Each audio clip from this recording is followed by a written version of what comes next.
तो अगर आप इजाजत दें तो क्या हम कान्हा जी के मंदिर जा सकते हैं? आस्था को मन ही मन ये लग रहा था कि शायद उसके कान्हा जी उससे नाराज हो गए थे, इसीलिए वो हर बार उसे किसी नई प्रॉब्लम में डाल रहे थे।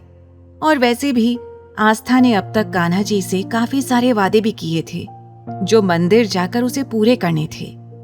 दादाजी मुस्कुराकर कहने लगे, अरे बेटा, इसमें इतना घबराने वाली कौन सी बात है? और ये तुमने बिल्कुल ठीक डिसीजन लिया है। बिल्कुल तुम्हें मंदिर जाना चाहिए, और मैं तो कहता हूँ कि तुम अरमान को भी अपने साथ मंदिर ले जाओ।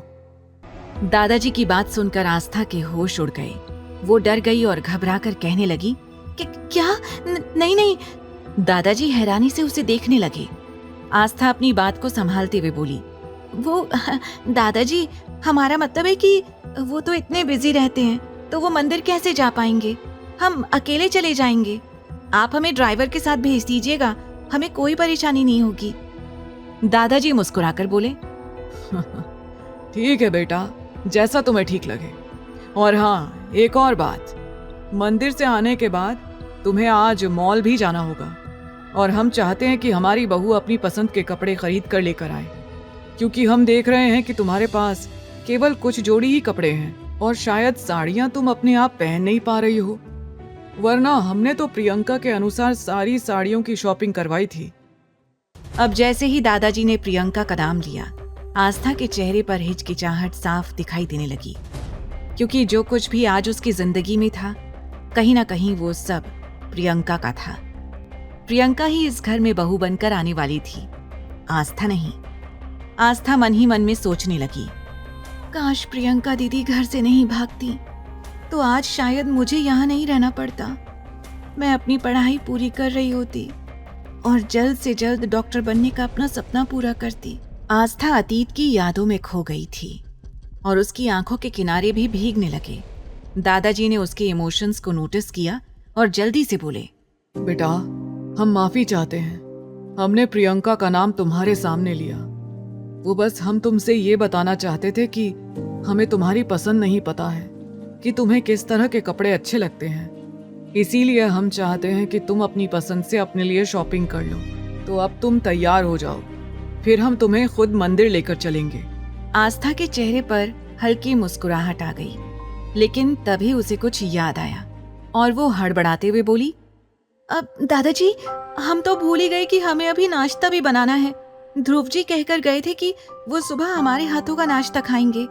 अब हमें किचन में जाना होगा। ऐसा कहकर आस्था लगभग दौड़ती हुई किचन की ओर चली गई। दादाजी आस्था को मुस्कुराकर देखते रहे, लेकिन आस्था के जाते ही उनका चेहरा एकदम सीरियस हो गया। दादाजी बड़बड़ाते हुए बोले, बेटी, चाहे तुम जुबान से कुछ मत बोलो, लेकिन तुम्हारी आंखें इस बात की गवाही दे रही हैं कि तुम यहाँ बिल्कुल भी खुश नहीं हो और इस घर में तुम एक कैदी की तरह जिंदगी गुजार रही हो। ये सब कहते हुए दादाजी का दिल भर आया।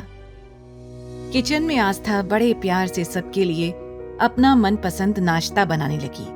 थोड़ी ही देर में अरमान के चारों दोस्त वहां पहुंच गए। जैसे ही उन्होंने हॉल में कदम रखा, आस्था के बनाए हुए खाने की खुशबू उन चारों की नाक से जा टकराई।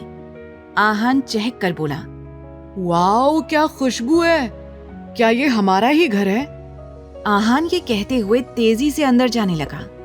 जैसे ही वो लोग डाइनिंग टेबल पर आए, उनकी नजर नाश्ते से भरी टेबल पर पड़ी और पास ही आस्था खड़ी थी।